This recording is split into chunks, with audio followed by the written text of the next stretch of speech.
Bismillahirrahmanirrahim. Abu Abdillah Al-Balqi bercerita, ada seorang pemuda dari Bani Israel. Pemuda itu sangat tampan. Dia berprofesi sebagai penjual keranjang.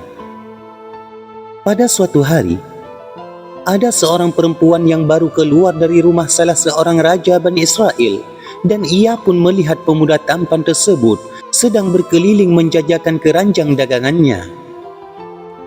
Melihat pemuda yang sangat tampan, perempuan itu lantas langsung kembali masuk ke dalam rumah sang raja untuk menemui putrinya.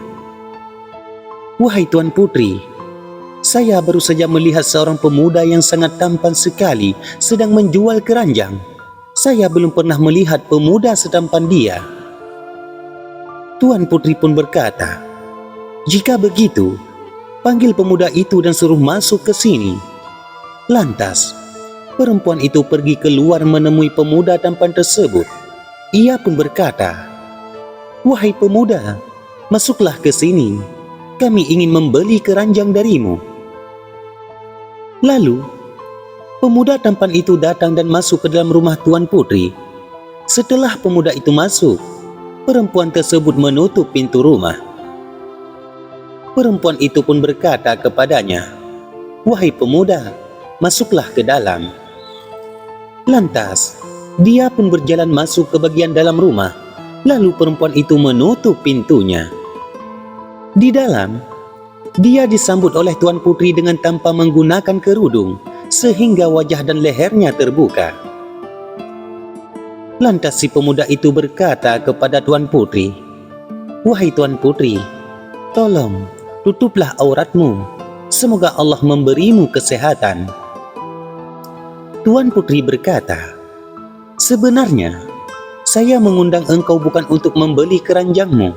Akan tetapi, saya mengundangmu untuk saya ajak berbuat mesum." Lantas pemuda itu berkata, "Wahai Tuan Putri, bertakwalah engkau kepada Allah." Kemudian, Tuan Putri pun mengancam, "Jika engkau tidak mau menuruti kemauanku, maka saya akan melaporkan engkau kepada sang raja bahwa engkau telah berani menerobos masuk dan berbuat kurang ajar terhadapku." Akan tetapi, mendengar kata sang putri, si pemuda itu pun tetap menolak. Dia terus berusaha menasehati dan menyadarkan Tuan Putri, namun tetap juga tidak berhasil. Pemuda itu berkata, "Jika begitu, tolong sediakan saya air untuk saya pergunakan membersihkan tubuhku."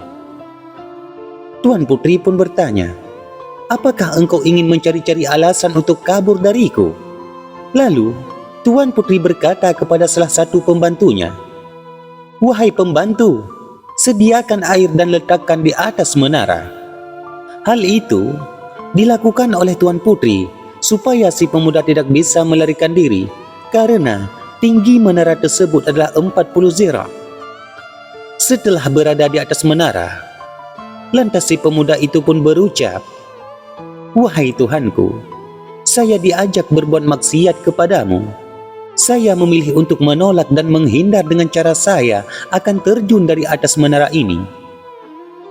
Kemudian, dia membaca basmalah dan terjun dari atas menara. Lalu, Allah mengutus seseorang malaikat untuk menyelamatkan pemuda itu. Malaikat tersebut memegangi tubuh pemuda itu hingga dia sampai di bawah dengan tetap berdiri di atas kedua kakinya dan selamat tanpa mengalami cedera sedikitpun. Setelah berada di bawah, pemuda itu berkata, "Wahai Tuhanku, jika engkau berkenan, tolong beri saya rezeki yang bisa membuat diri ini tidak harus berjualan keranjang lagi." Lalu, Allah mengirimkan belalang dari emas kepada si pemuda itu. Dia pun memunguti belalang itu hingga sepenuh bajunya.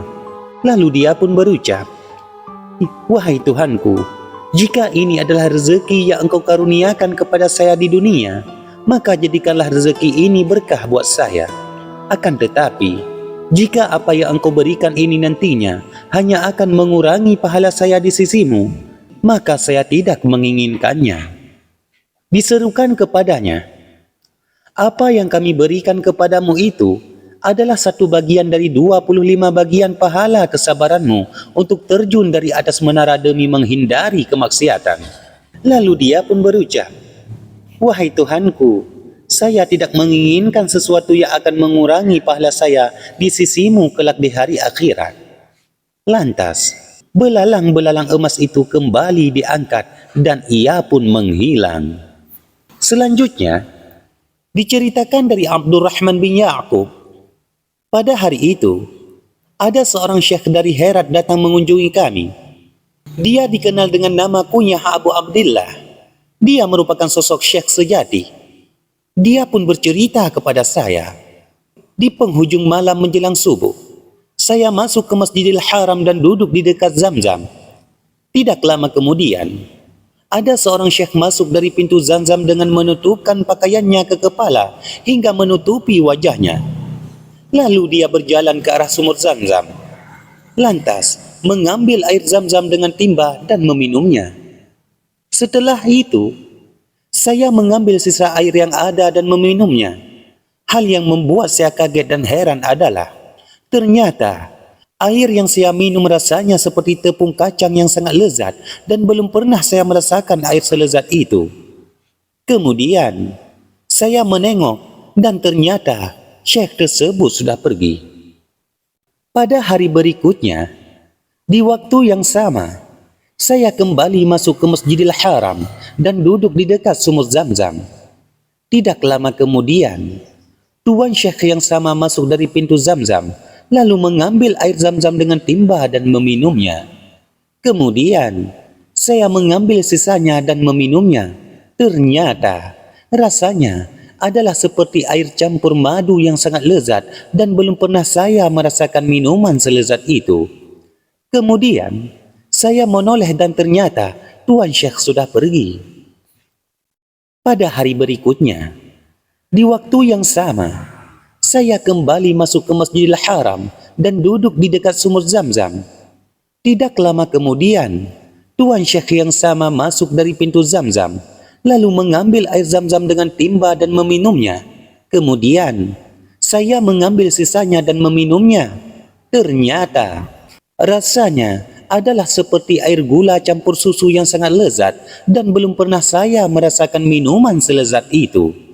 Lantas, saya langsung memegangi mantel tuan syekh dan membelitkannya di tangan saya. Wahai syekh, demi hak masjid ini atasmu, siapakah engkau sebenarnya? Tanyaku kepadanya. Lantas ia pun berkata, saya akan memberitahu engkau siapa saya, tapi dengan syarat engkau harus merahasiakan hal ini hingga saya meninggal dunia. Aku pun menjawab, baiklah, saya berjanji. Lantas ia pun menjawab, saya adalah Sufyan bin Sa'id As-Sawri. Wallahu a'lam bis-shawab.